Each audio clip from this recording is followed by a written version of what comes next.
15ನೇ ಶತಮಾನದಲ್ಲಿ ವಿಜಯನಗರದ ಅರಸರು ಈ ಊರನ್ನ ಹೆಸರುಘಟ್ಟದ ಸೋಮೇಶ್ವರ ದೇವಸ್ಥಾನಕ್ಕೆ ಉಂಬಳಿ ಕೊಟ್ಟರಂತೆ.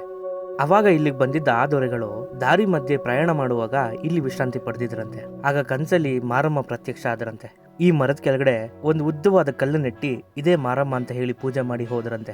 ಅವತ್ತಿಂದ ಇಲ್ಲಿವರೆಗೂ ಎಷ್ಟೋ ಜನ ಈ ದೇವಿಗೆ ದೇವಸ್ಥಾನ ಕಟ್ಸಕ್ ಹೋಗಿದ್ದಾರೆ, ಮೇಲೆ ಚಾವಡಿ ಕಟ್ಸಕ್ ಹೋಗಿದ್ದಾರೆ. ಯಾವುದು ಕೈಗೂಡ್ಲಿಲ್ಲ, ಎಲ್ಲವೂ ವಿಘ್ನವಾಗೇ ಹೋಗಿದೆ. 600 ವರ್ಷಗಳ ಇತಿಹಾಸ ಇರುವ ಈ ದೇವಸ್ಥಾನ ಅಡಕಸ್ಬಿ ವ್ಲಾಗ್ಸ್ ನಲ್ಲಿ. ಹಾಯ್ ಹಲೋ ನಮಸ್ಕಾರ.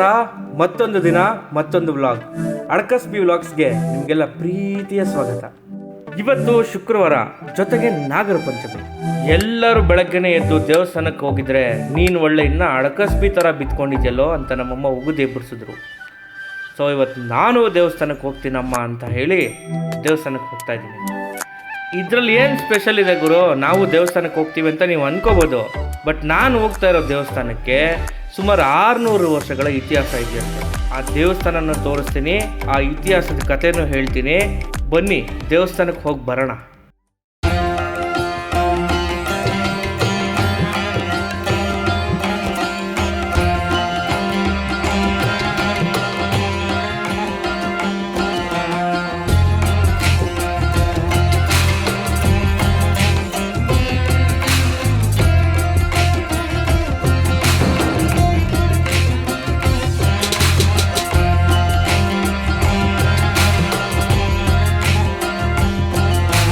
ಬೆಂಗಳೂರು ಏರ್ಪೋರ್ಟ್ ರೋಡಲ್ಲಿರೋ ಸಾಕಾರ ನಗರ ಎಲ್ಲರಿಗೂ ಗೊತ್ತಿರುತ್ತೆ. ಕೊಡಿಗೇಳಿ ಗೇಟ್ ಹತ್ರ ಲೆಫ್ಟ್ ತಗೊಂಡು ಒಳಗಡೆ ಬಂದರೆ ಸೀದಾ ಕೊಡಿಗೇಳಿ ಸರ್ಕಲ್ಗೆ ಬರ್ತೀವಿ. ಕೊಡಿಗೇಳಿ ಸರ್ಕಲಿಂದ ಮುಂದೆ ಬಂದು ರೈಲ್ವೆ ಗೇಟ್ ಹತ್ರ ರೈಟ್ ತಗೊಂಡ್ರೆ ಹಳೆ ಕೋಟೆ ಶ್ರೀ ಮಾರಮ್ಮ ದೇವಸ್ಥಾನಕ್ಕೆ ಬರ್ತೀವಿ. ಸರಿಸುಮಾರು 15ನೇ ಶತಮಾನದ ಕಾಲಮಾನದಲ್ಲಿ ವಿಜಯನಗರದ ದೊರೆ 1ನೇ ಪ್ರೌಢದೇವರಾಯ ಈ ವಿರೂಪಾಕ್ಷಪುರ ಅನ್ನೋ ಊರನ್ನು ಹೆಸರುಘಟ್ಟದ ಸೋಮೇಶ್ವರ ದೇವಸ್ಥಾನಕ್ಕೆ ಕೊಡುಗೆಯಾಗಿ ಕೊಡ್ತಾರೆ. ವಿರೂಪಾಕ್ಷಪುರನ ಕೊಡುಗೆಯಾಗಿ ಕೊಟ್ಟಿದ್ದಕ್ಕೆ ಈ ಊರನ್ನು ಕೊಡಿಗೇಹಳ್ಳಿ ಅಂತ ಕರೀತಾರೆ. ಸುಮಾರು 17 ಖಂಡುಗ ಮತ್ತು 3 ಖಂಡುಗ ಭೂಮಿಯನ್ನು ಕೊಡುಗೆಯಾಗಿ ಕೊಡಬೇಕಂತ ನಿಶ್ಚಯಿಸಿಕೊಂಡಿದ್ರು. ಈ ಊರನ್ನು ಕೊಡುಗೆಯಾಗಿ ಕೊಟ್ಟಿದ್ದರ ಬಗ್ಗೆ ಒಂದು ಶಾಸನ ಕೆತ್ತಿಸಿದ್ದಾರೆ ಆಗಿನ ಕಾಲದ ದೊರೆಗಳು. ಈ ಶಾಸನನ ಇದೇ ಕೊಡಿಗೇಹಳ್ಳಿಯ ಹಳೆ ಕೋಟೆ ಶ್ರೀ ಆಂಜನೇಯ ಸ್ವಾಮಿ ದೇವಸ್ಥಾನದಲ್ಲಿ ನೀವು ಇವತ್ತಿಗೂ ಕಾಣಬಹುದು.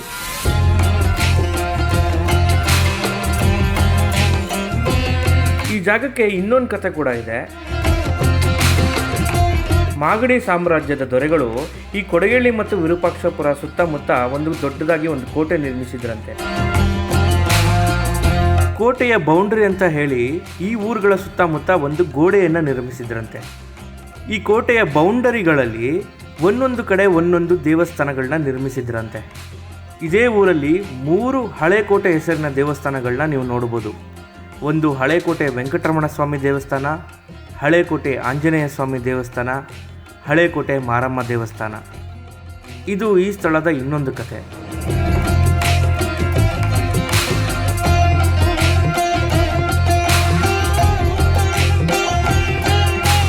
ಆಗಿನ ಕಾಲದ ದೊರೆಗಳು ಇಲ್ಲಿಂದ ಪ್ರಯಾಣ ಮಾಡುವಾಗ ಈ ಮರದ ಕೆಳಗಡೆ ವಿಶ್ರಾಂತಿ ಪಡೆದಿದ್ರಂತೆ.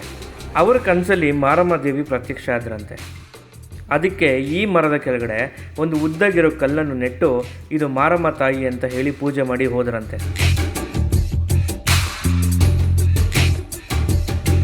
ಇದೇ ದಾರಿಯಲ್ಲಿ ಹಾದು ಹೋಗ್ತಾ ಇದ್ದಂತಹ ಒಬ್ಬ ಶಿಲ್ಪಿ ಆ ಕಲ್ಲಿಗೆ ದೇವಿ ಮುಖದ ಮುಖವಾಡ ಕೆತ್ತಿ ಹೋಗ್ತಾನಂತೆ.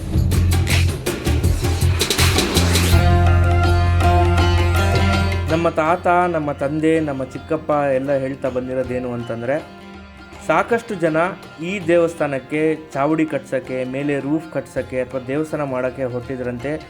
ಯಾವುದೂ ಕೈಗೂಡಲಿಲ್ಲ. ಪ್ರತಿಯೊಂದು ವಿಘ್ನವಾಗಿ ಆ ಕೆಲಸ ಅರ್ಧಕ್ಕೆ ನಿಂತು ಹೋಗೋದಂತೆ. ಅದಕ್ಕೆ ಇಂದಿಗೂ ಕೂಡ ಈ ದೇವಿಗೆ ಚಾವಡಿ ಇಲ್ಲ.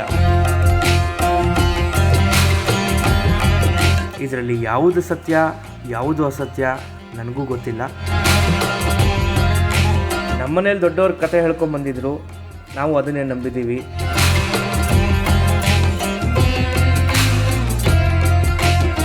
ಆದರೆ ನಾನು ಇತ್ತೀಚೆಗೆ ಈ ದೇವಸ್ಥಾನಕ್ಕೆ ಹೋಗಿದ್ದಾಗ ಒಂದಿಬ್ಬರು ಮಾತಾಡ್ಕೊತಾ ಇದ್ರು. ಅದು ನನ್ನ ಕಿವಿಗೆ ಬಿತ್ತು. ಅದರಲ್ಲಿ ಒಬ್ಬರು ಹೇಳ್ತಿದ್ರು, ನಾನು ದೇವಿಗೆ ಬಂದು ಹರಕೆ ಮಾಡ್ಕೊಂಡು ಹೋಗಿದ್ದೆ.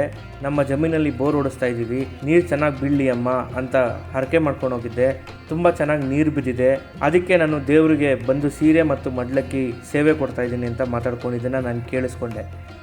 ಪ್ರತಿ ಮಂಗಳವಾರ ಮತ್ತು ಶುಕ್ರವಾರ ಈ ಸುತ್ತಮುತ್ತ ಎಲ್ಲ ಹೆಣ್ಣು ಮಕ್ಕಳು ಬಂದು ಹೋಗ್ತಾರೆ. ಬಿಸಿಲಲ್ಲಿ ಬೇಯ್ತಿದ್ದಾಳೆ ಹಳೆ ಕೋಟೆ ಮಾರಮ್ಮ.